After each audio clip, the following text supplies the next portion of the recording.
여러분 제가 이 시간에는 저희 한인 예배에서 했던 이야기를 좀 나누려고 해서 죄송하지만 영어로만 좀 이야기하겠습니다. I'm just going to speak only in English this time because I've already talked about this in our Korean service. As you know, last month we shared the book of Nehemiah for 1 month, about 4 weeks, 5 weeks. Yeah. What did we talk about? What did we talk about? We talked about rebuilding the walls, right?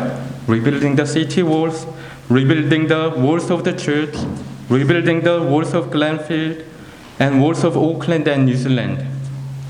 But why are we rebuilding the walls? What is our purpose? It is to protect the lives, right? Protect the lives of those we love. To protect their physical life, mental life, and spiritual life. I came across a very interesting story in this regard. This is the story of an emperor penguin lives in Antarctica. Emperor penguins have a very interesting habit. When Antarctica is in the coldest time of the year, and when even penguins can't stand the weather, there is something that they instinctively do. You know, the coldest time in Antarctica is said to be about minus 40 degrees and winds of up to 140 kilometers per hour. Even penguins cannot survive in such harsh weather. They will just freeze to death. But there is an amazing thing that emperor penguins do at this time, which is called huddling. You know what huddling is? You all know? Yeah. Those penguins are doing that huddling as a way to survive in Antarctica. It's like that, right? That's like that.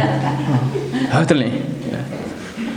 You know what's even more surprising is about what kind of penguins stay in the middle of that huddling. Chief penguins or the strongest penguin? No. It's actually the weakest penguin, the sickest penguin, and youngest penguin, baby penguins. Isn't that amazing? This doesn't end there. No matter how much huddling they do, you know what will happen to the penguins on the outside? Outside penguins, what will happen? They will just freeze to death as they are hit by the fierce Antarctica winds. And they sacrifice themselves to save their fellow penguins. Is that true? Actually, it is not. It is not. They let the penguins on the outside come into the inside. And the penguins on the inside volunteer to go outside. Isn't that amazing? So they do rotation. In that way, all penguins communities endure the cold weather in Antarctica and protect every penguin's life. Isn't this what our church are trying to do? What we are trying to do here? Isn't this what we mean by the rebuilding the walls? We must have the most vulnerable people in our community inside of our wall. That's how they can survive in the harsh weather of the world. Then, what do you think they will do after they survive? They will also become a part of that wall for the other vulnerable, for the other marginalized and other sick people. The world doesn't do that. The world usually drives the weak and powerless out of the wall, so they freeze to death outside. But the church is to let them into the wall, let them stay inside the center, so they can be protected and restored and gain strength so that they can build walls for others. This is our hope. This is our hope of our church. Thank you.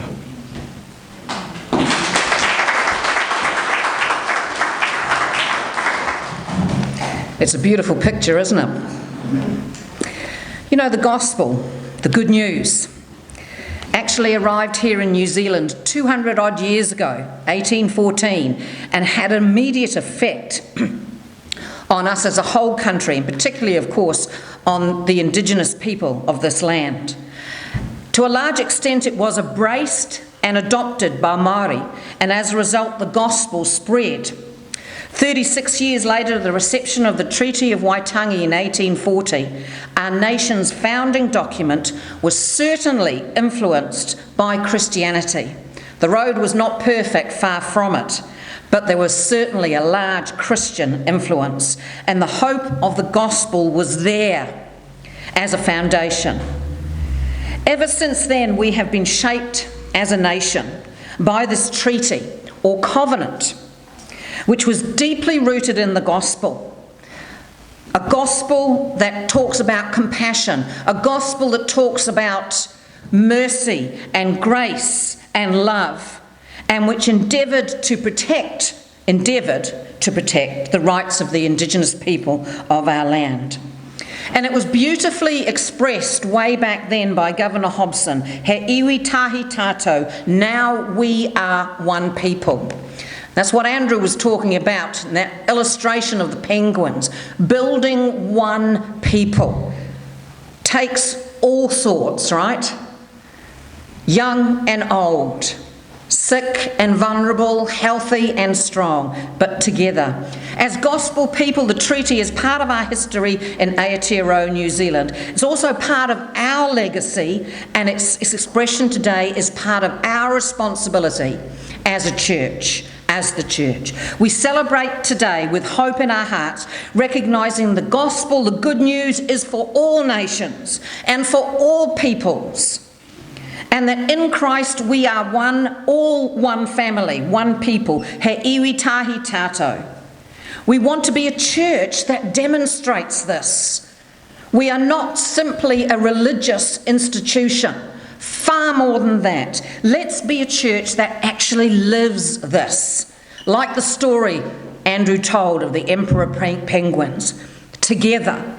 The Treaty of Waitangi, grounded in the gospel, gives us a great foundation, a hope for the future, that it will become a reality. And that's part of our purpose, isn't it? This has to start in the church, whose founder showed us the way. Why shouldn't it start here at Glenfield Community Church as we continue to help all people find and follow Jesus? This community is very diverse. Auckland is very diverse. And in order to reach it, we must reflect that. Our call as a nation and our call as a church is a call to embrace and build our community of which we are a part. In essence, we are the hands and feet and the voice of Jesus, who brought the good news. In Luke 14, Jesus espouses a radical generosity, doesn't he? He encourages to invite who? The rich, the well-educated, the well-off, the all-sorted? No. All peoples, to invite all peoples to the banquet, to the feast, to the table. A kind of open invitation, open arms. And he goes on to tell a parable, which we heard just a minute ago, where many are invited, but many also refuse the invitation because they're too busy. Now, isn't that a statement of our society today? As a result, Jesus says that we are to go further. He doesn't say that we should retreat and step back. He says, no, go further. Go out of your comfort zone. Go further afield and bring in the poor and the crippled and the blind and the lame and the strong and the weak and the young and the old. Everybody. Amazingly, when this is done, guess what? There is still room for more. There is always room for more in God's house. There is always room for more at God's table. There is always room. And the invitation is extended to you today to be part of building our nation as together we build our community. We want to partner with you in any way we can to support those that most need it. The call of a nation, united as one people. That's a great vision, isn't it? And we've seen that broken down recently over the last few years, haven't we? The call of the church, united as one people. The call of the community, united as one people. We're in the midst of it. All of us have a part to play. All of us need to be building. All of us need a message of hope and love and generosity, and only together as a whole community can we do this. We want to be part of this community, not separate from it. The Christian message of hope is for everyone, at all times, no matter what. It is holistic. I think Felix said that before. It recognises the physical, the emotional, and the spiritual dimensions of what it means to be a whole human being made in the image of God. This is our vision, and we recognise that many of you have been already giving generously in terms of your time, your expertise, your money, your love, to help care for those that are struggling. We want to build on that. Like those penguins, we want to get stronger and stay well and do it together. Glenfield Community Church, this is where our heart is, and this is what we hope to build together alongside our community. In terms of mental health, food security, hospitality, youth, playgroups, skills training, community events, community lunches, community pantry, community hub days, you name it. This is where we want to go. As one people, he iwi tahi tātou, what can we do? We can start with what we have, and we can grow. What can we build? How can we help? How can we grow a strong nation, a strong church, and a strong community? One doesn't happen, I don't believe, without the other. May God bless you. May God bless this nation. May God bless this church. And may God bless this community. What is the most important thing in the world? It is people. It is people. It is people. Let's stand and sing together.